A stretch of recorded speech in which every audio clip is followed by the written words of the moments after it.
Good afternoon. This is Tom Stimson, President of the Stimson Group, and welcome to today's webinar, Don't Be a Commodity Dealing with RFPs. Today's session is going to be recorded, so you'll be able to download the slides after we're done. So a little bit about myself, for those of you who don't know, I'm Tom Stimson. I've been in the industry for about 30 years. I've been heavily involved in Infocom and am a past president of that association. And I've worked with other groups such as ESTA and Plaza. So I'm currently adjunct faculty at Infocom University, and you can learn more about my company at trstimson.com. Before we proceed, to thank our sponsor today. AV Stumpfel USA provides the best screen warranty in the business and the highest rental ROI of any folding or modular screen in the that you can buy. A very durable product, and I hope you'll check them out. So thank you, AV Stumpfel, for making this webinar possible. So our topic today is request for proposals. So what is a request for proposal? Well, it's a project-based invitation to propose a solution, a budget, and/or your capability. So an RFP isn't always about writing a bid on a project. Sometimes it's about something else, perhaps your capabilities. An RFP can be a complete or semi-complete specification. In other words, an RFP is not necessarily definitive, though some pretend to be. And an RFP represents the customers taking control of the opportunity. Now think about what the alternative to that is. If somebody called you up and says, hey, we're thinking about putting on a show, I'd like to discuss it with you, then they're effectively giving you an opportunity to control the opportunity. So a customer who's trying to take control of the opportunity is doing so for some very important reasons, and we need to acknowledge that in order to understand how to properly respond to an RFP. So I want you to consider this customer quote for just a moment. RFPs are not a contest to see who can guess the best. They're a defense against profit takers and charlatans. So in other words, what the customer is saying is that they have a basic lack of trust in the marketplace. Okay? So what they're doing is figuring out how can they get a better price, how can they get more for the same amount of money, what can they do that will help them win more, win better, have a more consistent outcome. And if a customer has resorted to an RFP, then we have to believe that they've suffered through some of the alternatives of not having an RFP. So an RFP, first and foremost, tells you that the customer doesn't trust someone. It doesn't mean necessarily that they don't trust you, but we might have our suspicions. So the key concepts that we're going to explore in trying to understand how to respond to an RFP are qualifying, positioning, and closing.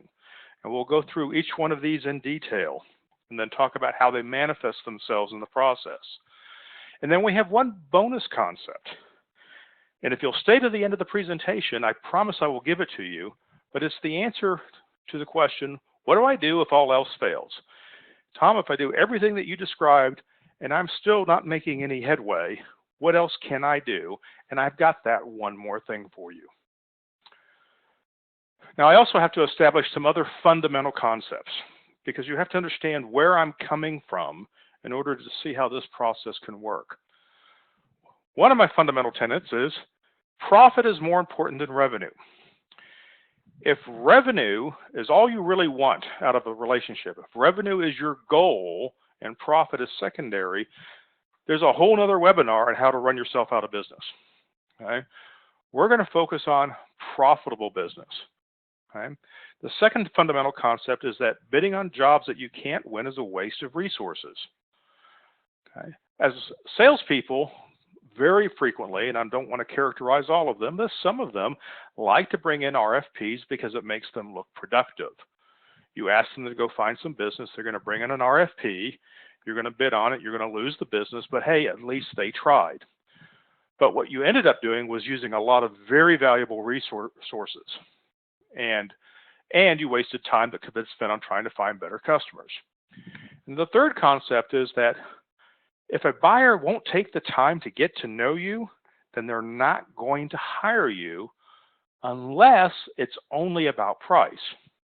And if we can agree with item number one, that profit is more important than revenue, then chances are you're not trying to be the lowest bidder. And in fact, I have yet to speak to a business owner or a sales manager who says their goal in their business development and marketing plan is to be the lowest bidder. So assuming that everybody on this call doesn't want to be the lowest bidder, okay, then we're going to have a better opportunity to execute the fundamentals here. Now, let's start with this qualifying. Remember, qualifying, positioning. Okay? In order to position, I first have to qualify. Okay? And then I can't close until I've done the qualifying and positioning. So in the qualifying process, we're trying to eliminate this RFP from our workload. Our goal is to find out why it's not going to work and disqualify it if we can, because it's a very expensive process. If we start kidding ourselves from the beginning of the process that we can win this thing, then we're going to waste time and resources. So, first thing you have to check, is the contact that provided me the RFP suitable for this project? Okay. Are they the right person to be bringing this to me? Now, that can mean a lot of things. Are they the right person in the value chain? In other words, are they a representative of the economic buyer? 2, are they someone who can make a decision or help move the process along? And 3, will they have any idea what it is that I'm trying to sell them? So we have to look at a lot of different things, but those are probably the 3 biggest ones. Is this a suitable contact? If it's not, we need to have the conversation with them to find out how do we get to that suitable contact. And if we can't, we have a no. We're done. We don't have to go any farther at all. I'll give you a good example. Sometimes third parties will bring you a request for proposal. And sometimes that third party doesn't really represent the economic buyer. They just brought it to your attention. Hey, a buddy of mine got this RFP. They're not going to bid on it because they're too busy that week, so he sent it over to me. I don't have a suitable contact for this project. Now, I can correct that, okay? And in the qualifying process, we can take the time to see if we can correct the no. Is this a suitable contact? Let me have a conversation. Maybe I can get to the right contact and then move on to, is the job winnable? Well, here's another place where we kid ourselves all the time, because many of these RFPs are not winnable jobs. Okay? There's another company that's going to win the job, or there's a more appropriate type of supplier, or maybe you don't have the qualifications to really be at the table in the first place. This is where you have to be really honest with yourself about what your company is capable of doing. And companies that are not really honest with themselves and tend to bid on things that are out of their league get a lot of what we call courtesy bids, and we'll talk about courtesy bids later in the program. So is the job winnable? Yes? Great. Are we a good fit? That's another question. Just because a job is winnable doesn't mean that it is a good fit for us. It may not be a good fit in timing, for instance. It may not be a good fit in the marketplace. It may not be a good fit in geography. There's a lot of things that, even though it's winnable, it may not be a good job for us to win. And then the fourth thing that you want to find in the qualifying process is there an opportunity to negotiate? If you can't negotiate, okay, then what are you really bidding on? In other words, if you can't have a conversation and come to an agreement and work out some variables, then it's really not an RFP at all. It's really a blind bid.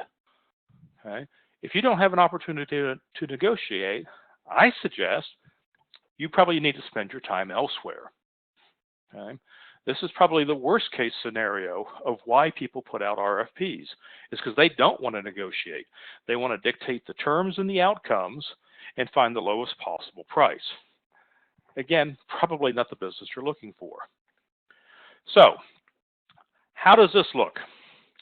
So in the qualifying process, it starts out with, do I know this customer? If I get the RFP, and if I know the customer, then I can just pick up the phone and call them.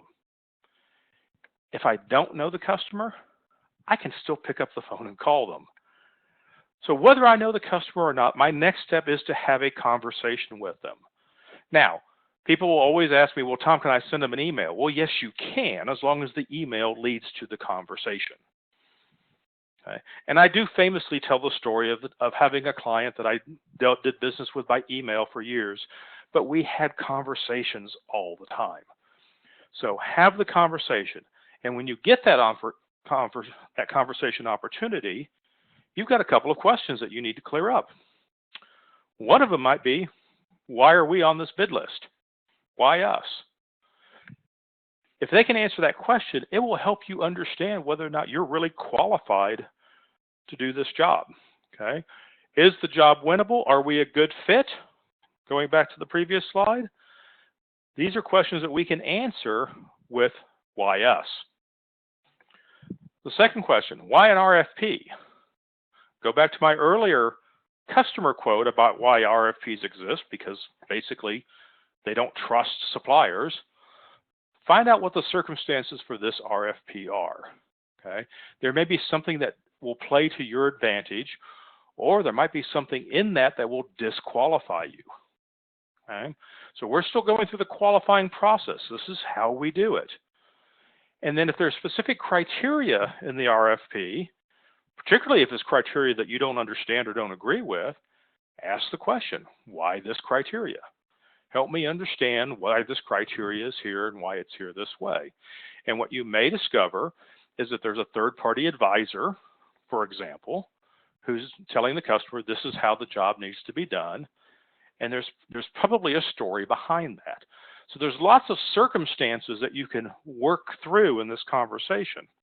Again, you're trying to qualify or disqualify not the customer, just this opportunity.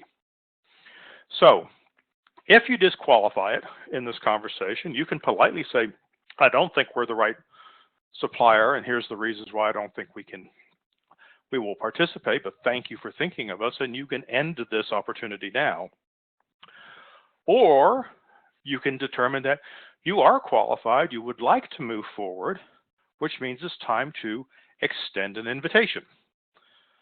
And an invitation can be a number of things, but an invitation is not an invite to have a conversation to talk about the same things you just talked about. Okay, it's not another meeting. An invitation has to be about meeting the customer in the right circumstances to develop your capabilities for this particular job. Okay? It might be a demo, it might be a meeting with some of your team. Okay? That's what we've got to figure out. So if I've gotten through the qualifying process and I haven't ended the conversation about this RFP, and oh, by the way, just because I said I'm not going to bid on a job doesn't mean that I don't want to pursue this particular customer for future business. And I may still end with an invitation to, hey, why don't you come learn more about what we do? And in parentheses, you're thinking, so next time you'll send me an RFP that makes sense, right? Okay. But we want to end with an invitation. So the invitation for this RFP is all about setting up the opportunity for the positioning. So we've qualified, now we need to position. Well, what is positioning? Well, I'm going to extend the invitation to meet the customer in the right conversation. That might be a pitch of my capabilities, a demonstration of a technology that I think would be particularly effective for this customer or in this particular situation, or to meet the team if you've determined that it's really, the RFP exists because of a lack of confidence in individuals in general. Maybe putting your team in front of this customer will boost their confidence in the individuals that you work with.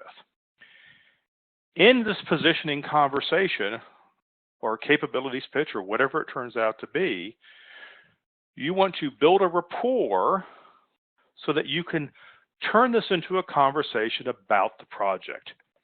Okay? And what that might mean is you're going to refine their initial request in some fashion, okay, so that they can take advantage of your particular capabilities. Now, what does that sound like? Say, for instance, you show them a a fantastic touchscreen technology where a presenter can stand on the stage and move their arms and control what's going on the big screen. Wonderful. They love the idea. It wasn't part of their RFP, but that'd be a great thing to put into the CEO's presentation to make him seem more high tech, and they love the idea. Now your job is to, with that customer, refine that part of the RFP that allows you to introduce that technology into your proposal. And in doing that, you have to agree on the revised scope of work. So if we add this in here, okay, here are the things that would affect the existing RFP that would need to change, and here are the things that we're going to add in, and this is what you'll be able to do. And agree on the language of all of this. Okay? And then once you agree on this revised scope of work, then you'll get to move on to the next step. So refining and agreeing is really the ulterior motive in getting this positioning conversation. And in practice, you may find it takes more than one conversation to actually get there. So what does this look like? You've extended the invitation. If the client does not accept your invitation and they said, I'm sorry, we're really too busy, we've got to get this job together, we just like your proposal, you were just disqualified. Pack it in. Say thank you.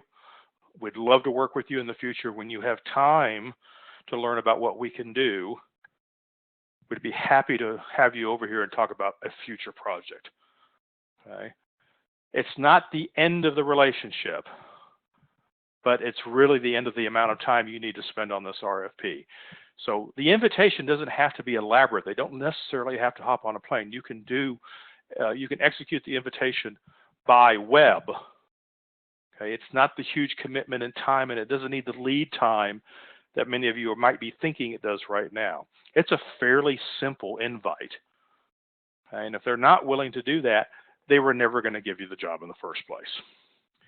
Now, most of the time they're going to say yes, because if you invite somebody to learn something that will improve the job that they're trying to get done, improve their chances for success, why wouldn't they want to listen? Why wouldn't they want to learn more? They reached out to you in the first place, didn't they?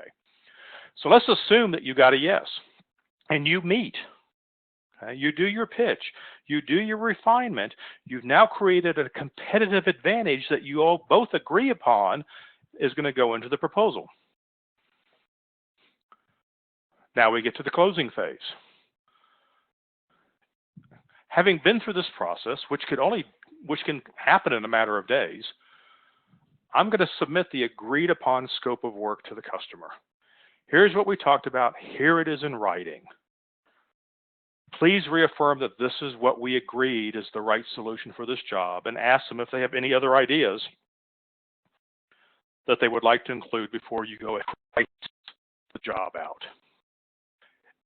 When you agree upon that written scope of work, okay, now you can go back and do the price. Okay. Once you have pricing, you can put the entire proposal in front of the client and work towards a clear no or a clear yes. Okay. Now, this looks like. So we have that agreement in the positioning phase.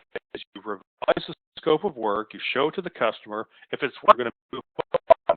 If it's not, you go back and you revise it again. So revise the scope, get to what the customer really wanted. Then you create the actual proposal. And then you present it with pricing and terms to the customer, and then you start the negotiation process. Very rarely is it going to be exactly what they wanted.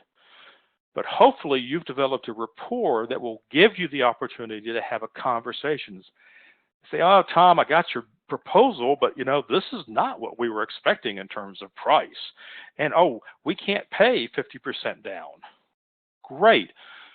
What you need to understand as a salesperson is that when you get that phone call, you just entered into negotiation. Okay, that was not a no. That was an invitation to talk about it. So you negotiate, you find the common ground. Okay, when you get to what the customer wants, then you can actually confirm the order. Okay, so this is a far cry from getting an RFP in the mail, or back when I was doing this by fax machine, running to my computer, banging out a proposal, and sending it off to them and waiting for a reply. Okay?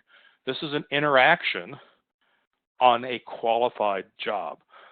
So just to recap, we're going to qualify the customer and make sure that the job, the customer, and you are all a good fit. Okay? Then you position your company and the scope as what the customer needs. Okay? So discussing your capabilities, revising the scope, all of this is to get to what the customer actually needs, which you'll find is very often not what the RFP had in it. Okay? You get to apply your expertise to improve the RFP for the customer.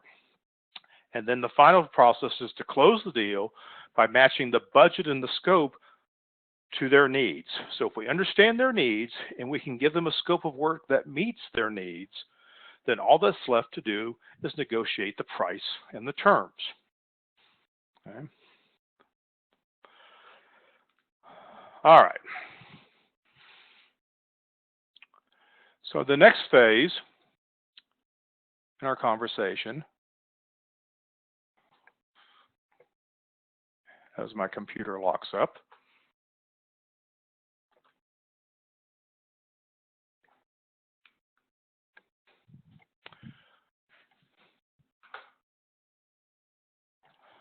well, let me dump out of this for just a half a second.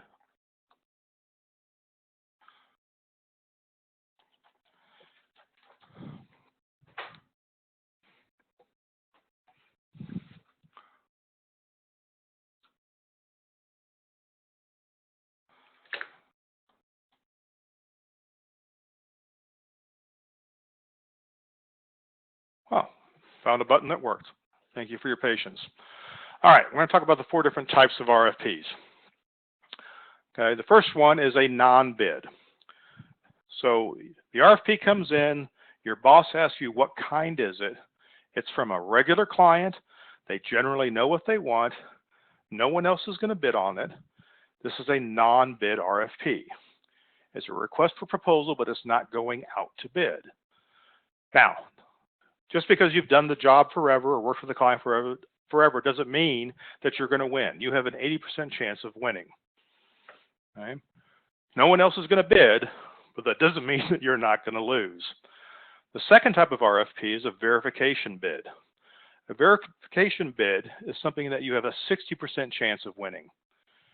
It's a known client, probably somebody you've done business with in the past or even the same event for years on end, but they want to validate your numbers. Perhaps you did the job in a non-bid situation for 2 or 3 years, and this year they have to put it out to bid. The purpose of the bid is to make sure that your numbers are still in line and that you're not taking advantage of them. Okay? And then the opposite of a verification bid is a courtesy bid. So if it's a verification bid to you, then it's a courtesy bid to someone else. A courtesy bid is when the client wants to validate someone else's numbers. So sometimes we get a proposal where the client is simply trying to validate the incumbent's numbers. Okay, the incumbent is still the likely winner. They're the people that have done it in the past. And if their numbers come in line and yours aren't, doesn't tell a completely different story, chances are it's going to go to the incumbent. So you have a 20 or 30% chance of winning. It's not the worst type of bid you can do, but it's just about. So you really don't want to get involved in too many courtesy bids, but a courtesy bid is exactly why you have to go through the qualifying, positioning, and closing process. And then the fourth kind of bid is a blind bid. Blind bids, you have very little chance of winning. It's a third-party scope of work looking for the best price, and chances are you have no idea how many people are going to bid on it. Okay? It's a blind bid. There's very little information. You might get your questions answered, and you might find out if you won, but that may be all. Now, we're going to apply all 3 steps. We're going to apply the same steps that we always do, qualifying, positioning, and closing, to all 4 of these. Okay? First of all, the non-bid RFP. This is your business to lose, so try not to lose it. Your job is to seek an acceptable solution and budget by mutual exploration of the issues. Your privilege of having non-bid work is that you have to look out for the customer's best interests, and you've got to put their interests sometimes in front of yours. So you go through the same process. You qualify the job, which is going to happen very quickly, and then you're going to position and you're going to close. So you're involved to reassure the client, and we do that through qualifying, positioning, and closing. So in the positioning, clarify your role, do some demos, revise the scope, just like you would do with any proposal. And then the close is often much simpler because you have a terms relationship, and all you're really trying to do is get to the right budget. If we can do the budget, if we can do everything we've talked about for X, can we go ahead and do the contract and confirm the project? Okay. This should be fairly simple in the non-bid process if you did the positioning part correctly. Did you have the right meetings? Did you bring the right people to the meetings? If there's something particularly challenging about audio, did you bring your head audio guy in? If there's something particularly challenging about the logistics of the job, did you bring your senior project manager in? Did you involve the right things? Did you answer the questions and issues correctly?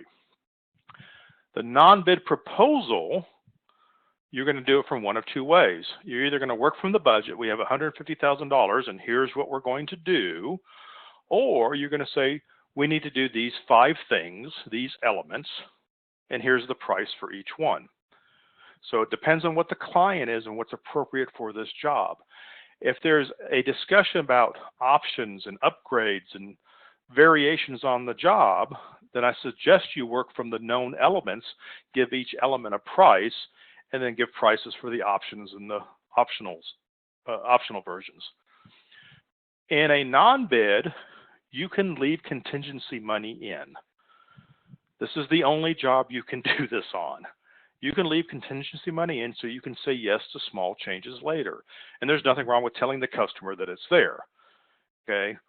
You know, we can expect some things to happen, so we've left some money in projection. If we don't have to hang the truss from 4 points and we only have to hang it from 2 points, then we have a little bit of money left over. So put some contingency money in there.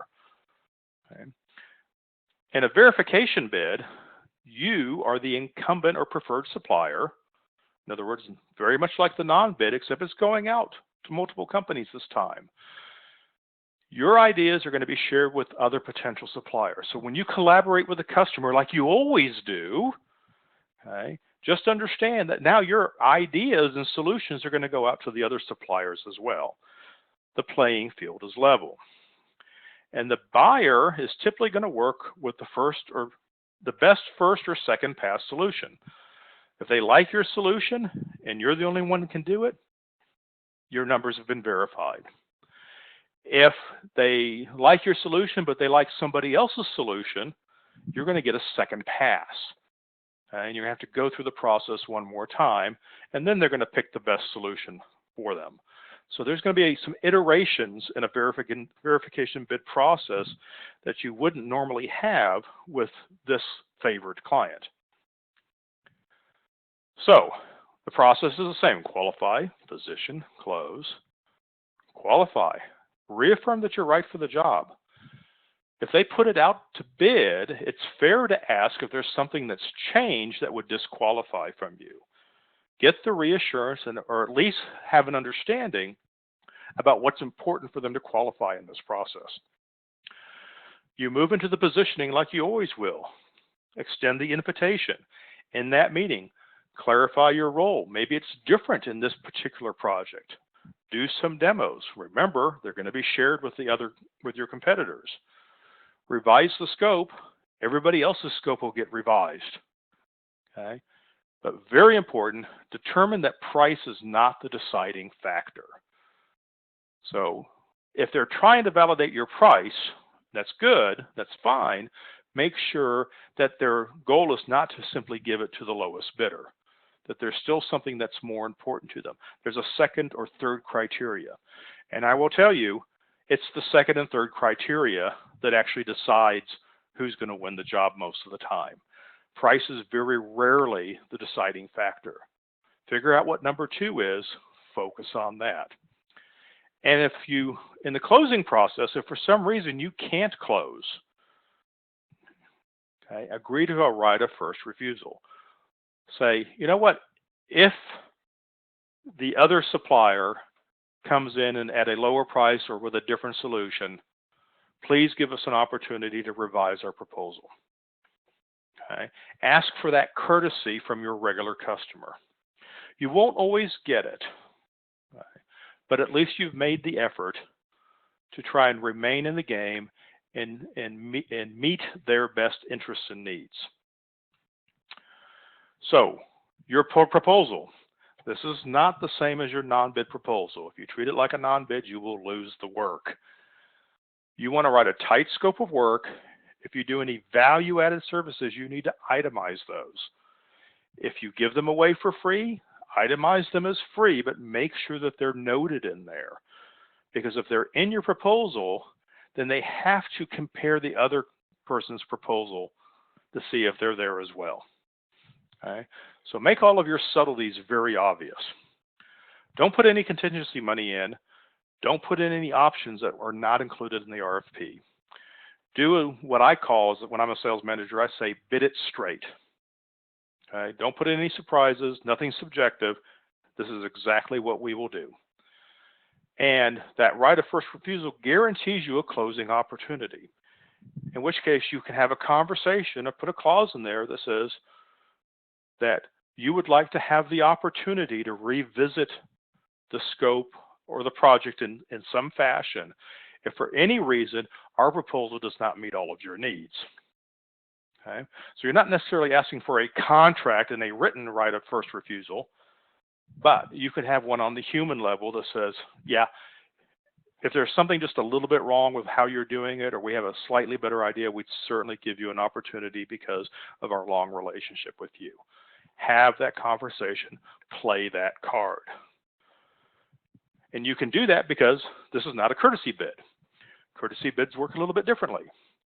In a courtesy bid, you might not be well known to the supplier. It might be somebody you've been calling on, right, but they have an incumbent supplier that they like to deal with. In a courtesy bid, the buyer seeks proposals from lots of different companies. Back in the day, I will say, 3 was a famous number. Now I'm seeing RFPs going out with as many as 12 potential suppliers on it. So RFPs have become a weapon more than a tool. So your proposal, remember, in a courtesy bid, your proposal is to keep the preferred supplier honest. So you've got your work cut out for you, but since you understand what the verification process is and you understand how that supplier is responding to the same RFP, it gives you some clues about how you can do a better job of qualifying, positioning, and closing. Now, qualifying. Make sure this isn't about price. Sometimes courtesy bids are really about price, and if they are, don't participate, because you're setting yourself, you're distinguishing yourself as a price negotiator, as a company who negotiates on price. And it's probably the wrong signal, the signal that you don't want to send. And you probably don't want to encourage the type of customer that regularly leverages suppliers against their incumbent over price. Okay? In other words, if it's all about price, this is not a customer that values relationships very much. But if it's not about price, invite them. Offer to host the site survey. Okay, if you host a site survey, you improve your chances. If you're an in-house AV company in a hotel or a convention center, being the host and being a gracious host really improves your chances of winning a proposal, even if your price is higher. If you're an ungracious host, okay, you're probably going to hurt your chances, even if your price is lower. In the positioning process, capabilities pitch. Be a great host, agree to the scope, okay? This is a courtesy bid. We're going to validate the scope. In your understanding of the scope, you're probably not going to get a chance to change it, but you might introduce some clarifications that will force the other bidders to have to change their approach. So if you can find a healthy, productive scope change to introduce, okay, that will increase your standing in the process and make everybody else work just a little bit harder. And then in the closing process, if you get to a closing conversation, your job is to eliminate the first refusal position of the incumbent, because you need to assume that they have one. So when the customer calls you up and says, hey, we got your proposal, we really like it, but you're a little bit more expensive than we thought, okay, it is now your business to lose. And your opportunity to say is, if we can agree on price and terms, can we confirm the job right now? And if the answer is, well, no, I can't confirm it right now, then I suggest that you've already lost the business. It's already going to the incumbent. Okay. If the response is yes, if we can get to the price and terms, I'm ready to sign you guys up. Okay, then you better get to the right price and terms and close immediately. Okay. If they want to have one more opportunity to go back and exercise that right of first refusal, then you have the choice of throwing out a lowball number, which I don't recommend, but that's what some companies will do, or thank them for the opportunity, invite them to ask you to participate in the process again, and do a better job of being more valuable than their incumbent. In other words, improve your positioning process. So if you follow all three steps in the courtesy bid proposal, then you will treat this just like you would a verification bid. Okay? You'll create a tight scope of work, you'll itemize your value-added services, you do not put any contingency money in there, no options that aren't included in the RFP, or, and here's a hot one, you can simply decline to bid. If you determine that this is a courtesy bid, that you only have a 20% chance of winning, and they're really just trying to verify things so that they can keep their incumbent, it's an expensive process. Decline to bid. Say, explain to the client, you know, in order for us to do this, we involve a lot of people. We take our proposals extremely seriously. We want to validate that what we say is going to work will indeed work. If we don't have a chance to win this, if we don't have more than a 50% chance of winning this job, then we really can't commit the resources to bidding on it. So this is where you have to listen and listen carefully to the customer and determine whether or not this is really an opportunity to win, or it really is an idle courtesy bid. The fourth type of bid, the blind bid, okay? This is typically the person bringing this to you has an indirect relationship with the economic buyer. Sometimes it's a third-party provider or a representative, some sort of agent, okay? The process is designed to lower costs or eliminate unqualified sellers or both.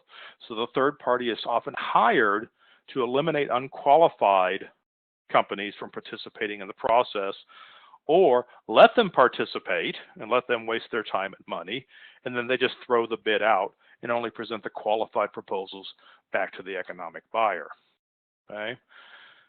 Your only opportunity in this situation in a blind bid is to seek access to the economic buyer or the influencer so that you can have the positioning conversation, or more specifically, the qualifying conversation. And if you can't have the qualifying conversation, then you really can't have the positioning conversation, which means you need to decline. And I will tell you that 95% of blind bid opportunities, you will never get to the economic buyer. Okay? So since your return on blind bids is extremely low, disqualify them very quickly and move on to other things. Unless, of course, all you're looking for is revenue, in which case what I suggest is you set up a bid desk, take all the blind bids, run them through the bid proposal process, a machine, spend 15 minutes on the proposal, slap a number on it and a cover sheet and send it out. And sometimes you'll win, okay? Start writing change orders as soon as you want it. But typically blind bids are not. All right. So Most of the customers in a blind bid process won't qualify. We're done, okay? Of those that qualify, most are not going to accept an invite for a qualified person to participate in the positioning process, okay? And then closing, you have zero chance of negotiating unless you can bypass the specifier and get to the economic buyer, okay? Everything's working against you in the blind bid process, okay? So the proposal, if you do choose to do one, minimal effort, very few details, okay? Include all your marketing propaganda so you can soften the beach for the next engagement, okay? But don't overdo it. Now, I promise you, if you got to the end of the presentation, I would talk about what to do when they won't engage. Well, you've got three choices. If you go through all the steps and you qualify, you said this is a qualified job, but they won't accept the invitation. They won't take the next steps. They won't participate in the give and take of the process. Your first choice is simply don't bid. Say, I'm sorry, we can't bid on this project, but we'd love for you to come visit us and get to know us before your next project. So as soon as this job is over and you have some free time, please come visit us. We'd love to show you some new technologies, show you what we're about. You can bid, but if you do bid with a customer who's not engaging with you, then change the scope. In other words, treat the scope of work that they've given you in the RFP as a test case. Find the mistakes in it, change it to what you think is best, pointedly point that out in your proposal, and say, hey, we looked at your RFP, we don't agree with some of the approaches, here's how we think it should be done, and here's how we think we should cost.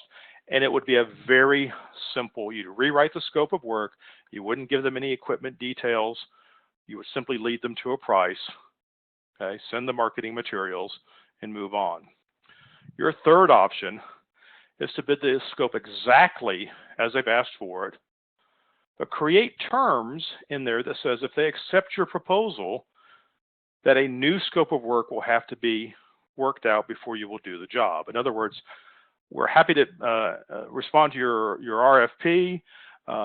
We've reviewed your scope of work. We feel it's not a viable option. However, here's our price for the scope of work. Please note that we exclude ourselves from executing the scope of work. If you choose us to do the job, we will have to redesign the project for you, and there's a fee for that. So treat that scope of work as a price test. The customer has put out a level playing field, ask everybody to bid it, bid on the same thing. And this is very typically what you'd see in a blind bid. There's no chance to change the scope. Okay? Treat it as a price test, but don't agree to actually do the job based on those pricing parameters. So we've had some questions come up, and I'd like to address a couple of them. Actually, I've got 3 pages of questions here, so let's see. First of all, will a copy of the presentation be available? Yes. You can download the handouts at my website, trstimpson.com. Under Services, there's a link for recent handouts, as you can see here on the screen. So, what if a large RFP states that the client may not decide to do anything, and the Q&A reveals that funding is uncertain? Okay, so this is a qualifying question. Okay, so in the qualifying process, you determine that this is not really even a job. What they're asking for is a capabilities pitch. In which case I would say, table the whole concept of writing a proposal and accept the invitation to pitch your capabilities to the customer. Another question. I spend months begging for an RFP and they send one 90 days before the event with no time to meet in person. Is this a courtesy bid in all cases? Well, first of all, I think if you got 90 days before the event, you've got a ton of time to qualify, position, and close. So I think 90 days is, if it was 9 days before the event, then maybe so. So it's not necessarily a courtesy bid. And the follow-up to this question is, there seems very little opportunity to get a meeting. Is it always that they are not taking you seriously? If you do get an RFP with an unreasonable amount of time attached, then I suggest they probably aren't taking you seriously. And that's what you're trying to determine in the qualifying process. Are you being treated as a serious contender? And if you're not, then politely decline. Don't slam the door shut, because there may be an opportunity down the road. When is it appropriate to ask for a retainer? Well, since this webinar is about RFPs, I will tell you that in an RFP situation, the answer is never. If you have a no bid job with a regular client, and it's going to require a fair amount of research in which costs are involved, then sometimes it's appropriate to split some of those development costs with the customer. Okay? But that's only in the design stage and only in special circumstances. So to my knowledge, no one's getting a retainer for writing a proposal these days. I've got another note in here. Yeah, there's another question coming up that's highlighted in the same color, so we'll come back to that. If you can't provide all of the services in the RFP but have a partner that can, is it okay to include them in the RFP? Yeah, of course. Of course. I think that's something that we don't do enough of. Now, I wouldn't necessarily say, hey, here's my partner on this. I would make a proposal for the end result. And if they ask you how you're going to do it, you say, well, you hire me and I'll show you. Everybody brings in partners. Your clients bring in partners if they're producers. Partners and outsourcing is normal in the industry. So by all means, look to outsiders to help you meet the spec and include their services in their proposal, but you don't necessarily have to name them. Another question. How do you deal with RFPs that specify equipment or solutions that aren't appropriate? Should you quote or spec the proper gear? Okay, so if you qualify in position, then this can't happen. Okay, so this question stems from you're not having a conversation about the scope of work. So you should never bid something that won't work without explicitly saying, and the only scenario I see that in is in a blind bid scenario where you've chosen to quote on something that you know it won't work and you write the exclusion in there. Okay, what would your advice be if the company is a long-term client, however the person in charge of the meeting is new? This is a great question because the answer is qualify, position, and close. You do the exact same process you would go through with a new customer. So if the contact inside of your long-term client has changed, you have to treat them like they're a new customer. You have to sell yourself to them. You have to give them the honor and the privilege of being qualified. Okay? Take them through the capabilities pitch and help them become comfortable with you. So take them through the whole process. Let's see what else we have here. How do you feel about a blind bid if you know the number of bidders will be limited to a smaller group of companies? Does that make it more worthwhile to participate? Okay, so a blind bid that goes out to 5 companies or 3 companies. So if it's 5 companies, you have a 1 in 5 chance of winning because you have no idea why the customer is buying. If it's 3, then you've got a 33% chance of winning. I don't like my odds. Okay. I don't like going through the energy and time and resources of a complex proposal if my odds are only 1 in 3 of winning. So there's my answer. And let's see, I got time for 1 or 2 more here. Do you ever try to recoup RFP costs in the final budget? No. Writing an RFP is the cost of sales. Okay, so if you go back to your P&L and under SG&A or overhead, cost of sales. Okay, so in integration companies, very often they will have a sales engineer whose job is only to help with proposals. That person is a cost of sales. Okay.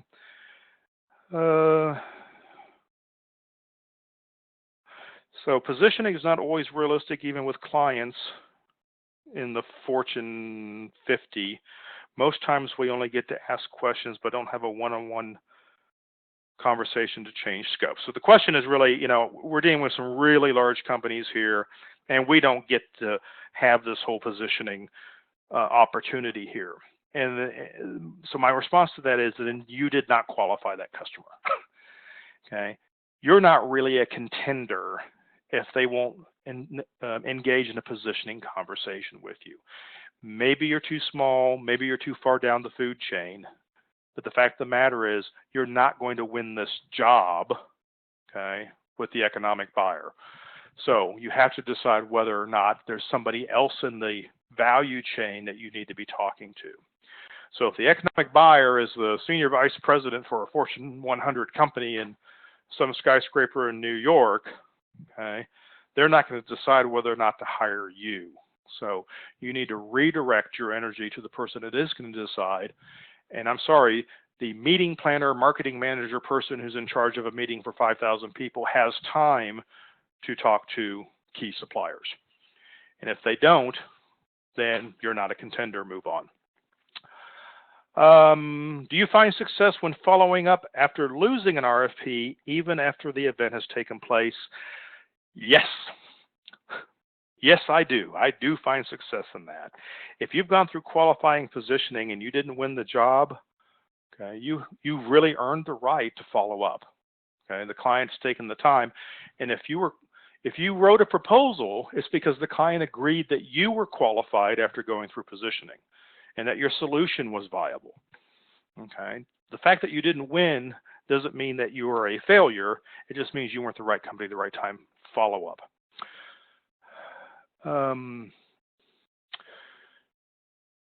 All right, last question here. You create a proposal, you prepare a quote, then the client takes it and shops it with other vendors. How do you protect your work and design? Well, first of all, don't give away the recipe. Okay, your proposal doesn't have to show how to do it. Your proposal can only show the end result. And if you've been through the qualifying positioning process, then you don't really need to list out every speaker and every cable that it's going to take to do the job. Okay, in other words, you don't have to write the formula so somebody else can quote on it. You can write the scope of work because you and the client have agreed on it. So again, if you follow the discipline of qualifying, positioning, and closing, okay, then this question will never actually come up. So I want to thank you for listening today. Once again, I would like to thank our sponsor, AV Stummful USA, for making this webinar possible. And don't forget that if you need more information, feel free to contact me, Tom at trsimpson.com, or go to my website, subscribe to AV Matters newsletter, check out the YouTube page. We have a lot of content there to help you run your business better. So thank you for listening. Bye.